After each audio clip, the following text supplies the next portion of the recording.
Everyone. Yeah, can I have a bit more light so I can see your faces? Yeah, because I'm scared when I talk to the black. It was a wonderful talk. I was sitting there, I was touched and moved. It reminds me a lot of things that happened to me. But first I would say I'm not a talented person.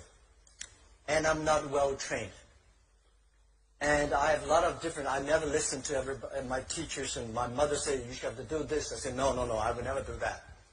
Not like Bo said, everything his coach told him, he listened, and he believed it. And to me, everything I heard on the media, everything I heard from people talking, it takes me 2 or 3 seconds to think about, is that true? Can I do different? This is something that I've been trained for years. I trained myself to do that. I'm not a talented person because I failed many, many times. I tried 7 years in a primary school. Normal student, 5 years of primary school. Because my school was too bad.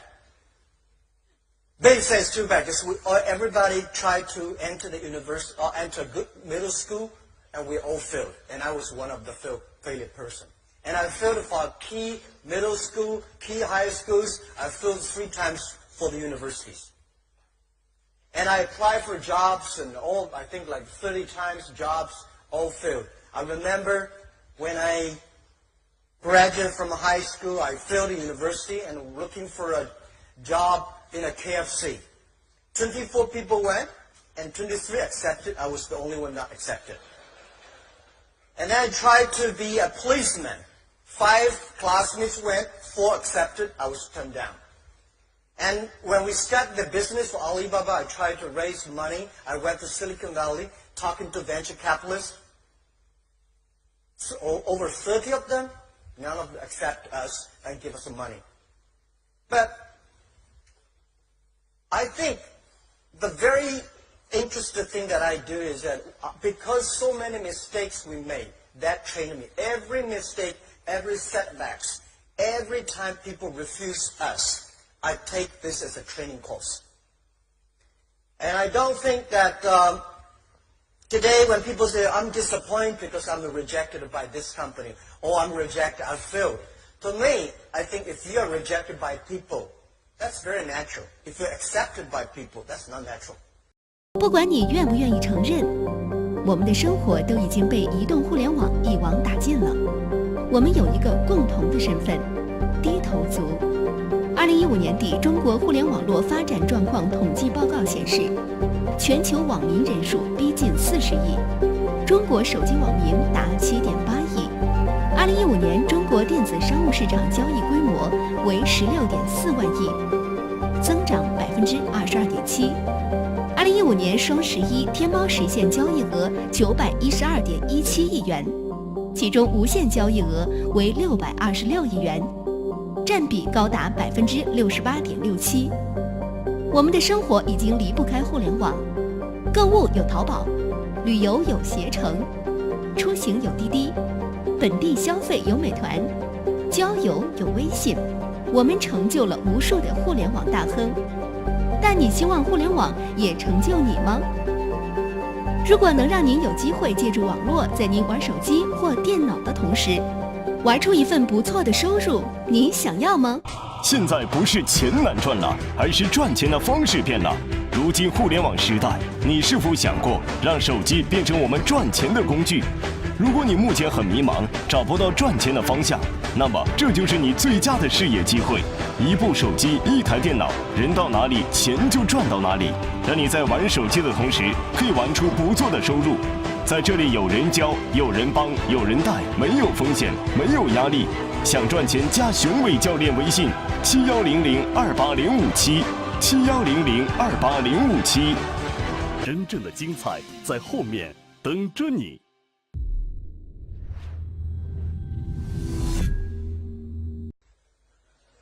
Right? When I started the business, tried to sell my products. Every day I have a lot of cold calls, go out meeting customers. I tell myself before I go out, today I'm going to meet 12 customers, I had no chance to win. Not even one chance. And then when I came back, there's no chance. I say, see how good I am. I know there was no chance. If I got a 1, I say I would do better than I expected. So every time, every mistake we make is a great treasure of your future succeed. And I would say today there are a lot of books about Jack Ma, about Alibaba. But none of the books I read for myself, I wrote myself. I don't think I should write a book. Because when somebody starts to write a book for himself, he's old, he's going to retire.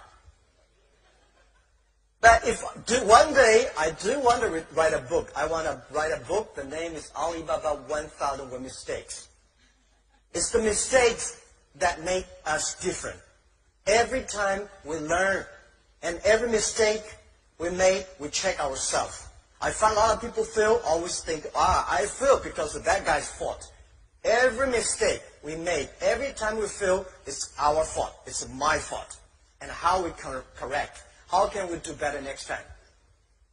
I start to share a lot of my experience and ideas with many entrepreneurs in China. I want to tell them the thing they should learn is the failure stories of the others. My training course is the failure experience. You know, I was not trained to be I was trained to be a high school teacher. I never got a one-day training in a business school. Luckily, I was not trained to be an MBA student. I sent a lot of young people went to MBA schools past the years. They were very smart before they go. When they came back, they're all stupid. Because they think, this is a professor thing, this is economist thing, this is, we should do that. Because they were so active in thinking, but when they came back, they're like frozen. And the school that I'm setting up in China for teaching entrepreneurs and helping entrepreneurs, most of the case studies are the case studies that is the failure stories. Why people fail. Most people fail.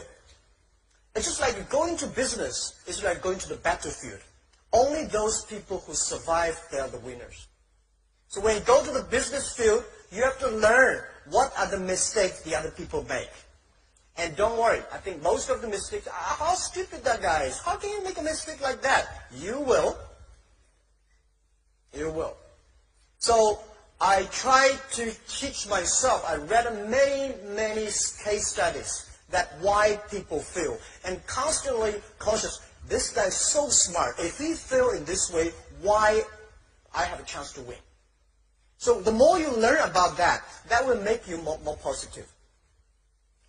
And the other thing I want to share with you guys is that always use your own mind to think. The difference between your education, your background, your experience are so different. So you should not always follow the others, but follow your own rules.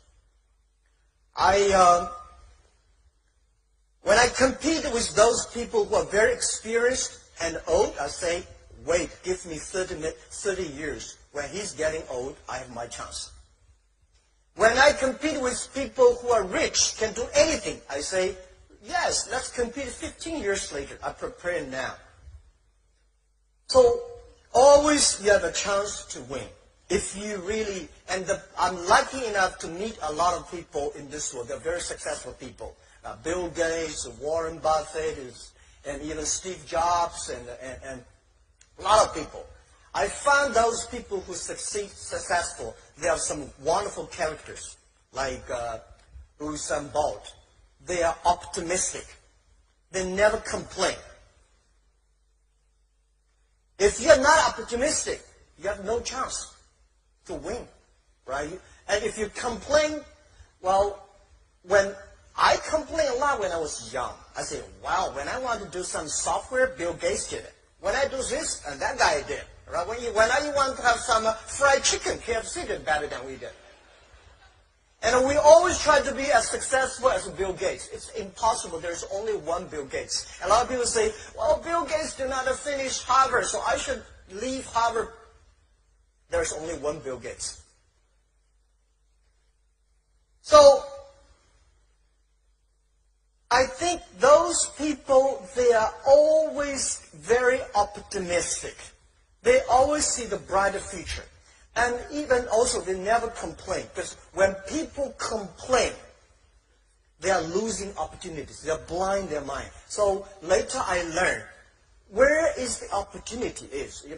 The world is full of opportunity if the world is full of complaining people. If you can solve the problem that people complain, that's the great opportunity.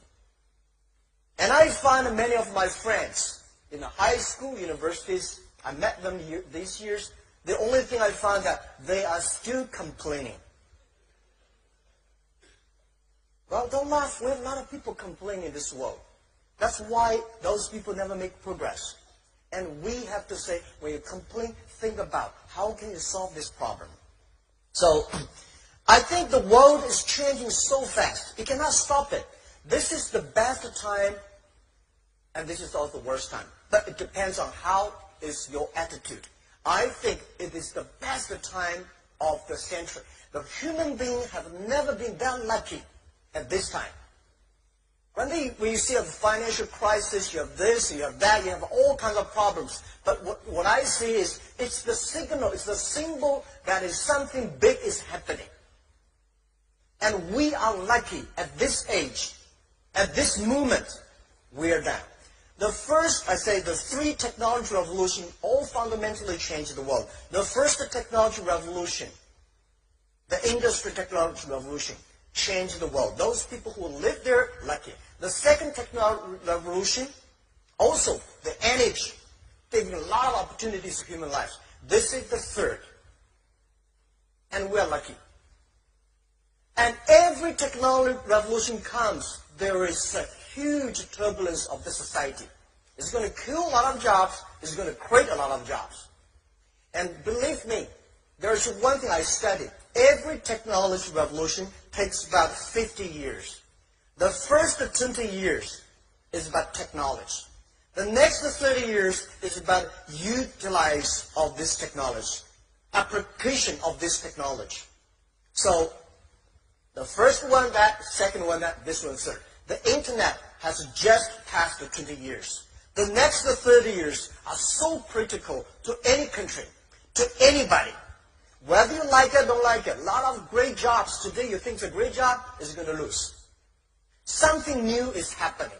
Something interesting is happening. So if you call last 20 years, it's called internet technology. Next 30 years, it's called internet time. And this is something that I'm calling on a lot of young people. I said, please pay attention to those people who are below 30 years old. And next to 30 years. And pay attention to those companies who are fewer than 30 people. And I think why one of the reasons Alibaba succeed is 19 years ago when we started business, especially 15 years ago when we started Taobao, the B2C model. No, it's so difficult to convince successful people to use your service, especially if it's a new service. Nobody wants to try it. And those people who are not successful, want to be successful, will help you. So one of the focus that some U.S. companies, when it comes to China, they touch the successful people. And we think we should help those unsuccessful people. We should focus on young people. At that time, they were 15 years old and 18 years old. In the old China, in the old history, if you convince older people, young people follow. Today, if you convince the young people, the parents follow. If you change the young people, you change the future. If you believe the future, then believe the young people. So 15 years ago, we spent most of our time on educating, working with those people who are below 20 years old. Now, they are 35. They are getting more influential. They think of buy things online. They think of shopping online. They think do business online. They take it for granted. So we think give them another 10, 15 years, they will become the ministers. They will become the presidents. And at that time, the world is going to change. So this is what we believe. And I want to share all the young people here that it's your time. The world, a lot of people are complaining because the internet destroyed a lot of business. It's not internet destroyed a lot of business. It's the backward thinking, attitude, close themselves, want to keep yesterday, these thinkings that destroy themselves. And I want to say that people say technology killing jobs. No, every technology revolution creates more jobs than people thought. But they create different jobs. This is us. This is opportunity. For China and Asia, I think there will be several new technologies, several new trends that is going to change the world. Let's say new retail, new financing, and new technology, new manufacturing, and new energy. These 5 new things is going to happen, is going to change everybody, every industry, every business in the next 10 to 20 years. What is new retail? So today, e-commerce in China grow that fast. The traditional retail does not work very well. One of the reasons why Chinese e-commerce grows so fast, faster than the USA, because the USA traditional retail was so good. The infrastructure of business was so good, so internet cannot go inside. But in China, the traditional retail is not good. I think Malaysia, Indonesia, the same. Because that is no good. So internet become the key technology. We use the internet to improve the new retail that grows so fast. So I said e-commerce in America at that time was like a dessert. In China, become the main course.